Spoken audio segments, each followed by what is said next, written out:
Money now. Hey, you can't take that money when you in the clouds. Cash money, that's what they think about. Stop being foolish, can't be looking like no clown. Cash money, yeah, that's what they say now. Hey, you can't take that money when you in the clouds. Cash money, that's what they think about. Stop being foolish, can't be looking like no clown. Snow has been in short supply at ski resorts across the state. Not only are flakes not falling, but temperatures have been too warm for snow machines to make it.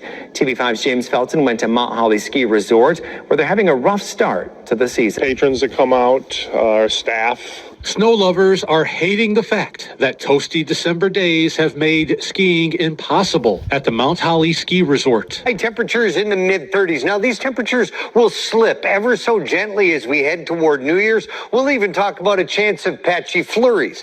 But it's not an Arctic blast, and it is not the snow that so many folks need to really consider this winter or perhaps enjoy winter. So the winter that wasn't so far brings along my friend Corn Hoggard. And Corn, you're out trying to decipher what Mother Nature has been telling us for the past few weeks. We've only had 4.5 inches of snow so far, and there's not a lot of snow in my forecast. Year without a winter. For at least a few more days, 1877 holds the record for warmest December in Minnesota. Farmers near Minneapolis still plowed fields late into the month. And in the days of horse-drawn sleighs, This is what the roads look like. conditions for travel were terrible. Oh, sir, we're pretty sick of how soggy it is out there. It's so dreary. Many holiday traditions have been postponed or called off because it's simply not cold enough. But there are still a few ways to have a bit of fun that's still winter-esque. Rob Olson joining us from Buck Hill tonight. And they have been making snow, and it looks like they've been keeping it, Rob. Yeah, well, challenge keeping it, though, after a couple of days of rain. It was kind of dreary, as you mentioned yesterday. I was out of town, driving back into town late yesterday, past Buck Hill. It was closed. It was, of course, still pouring rain. Kind of sad to see on Christmas. Managing to get back open today to try to salvage, some winter fun for those, especially on break.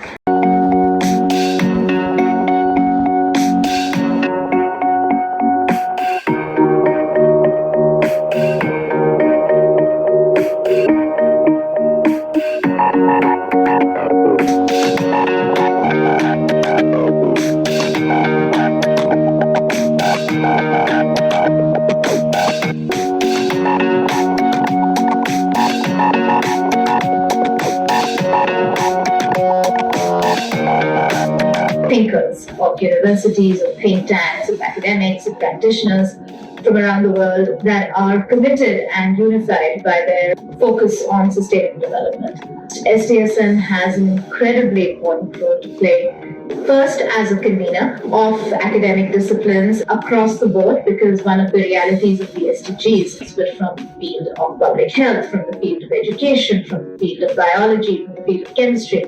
Bringing all of this expertise together is something that the network structure of SDSN can do very effectively and has done very effectively.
accelerator was turned back on. So far, no new paranormal phenomenons.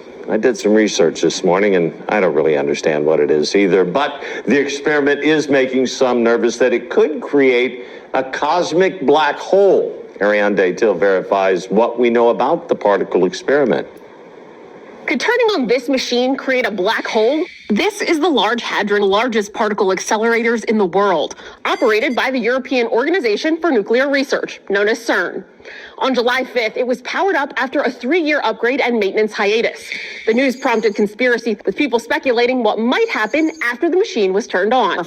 Our sources are CERN, the U.S. Department of Energy, NASA, and Dejan Stojkovic, a physics professor with the University of Buffalo. According to NASA, cosmic black holes form in space when stars much bigger than the sun collapse on themselves.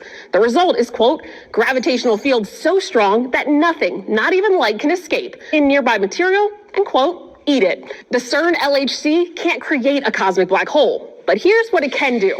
According to the U.S. Department of Energy, a particle accelerator speeds up the smallest known particles, such as electrons or protons, to very high energies, which, according to CERN, allows researchers to study what happens and potentially gain insights into fundamental laws of nature. If a cosmic black hole were created when CERN turned on that machine, Stojkovic says surrounding material would fall into that black hole until the whole Earth was swallowed. But that's clearly not what happened. Instead, this is. Scientists identified 3 never-before-seen particles. With your Verify, But in scientific terms, it's known as weather modification. Bottom line, it's just a fancy way of explaining how people alter weather conditions on a small or big scale. So let's start with why it's getting so much attention. Over the summer, you may have seen stories about what's called cloud seeding. Weather experts in Dubai launched laser drones, yes, laser drones, to shock rainwater out of the sky and help cool down extremely hot days. Cycle of a rain cloud, but they can't really control things like how much rain an area will get.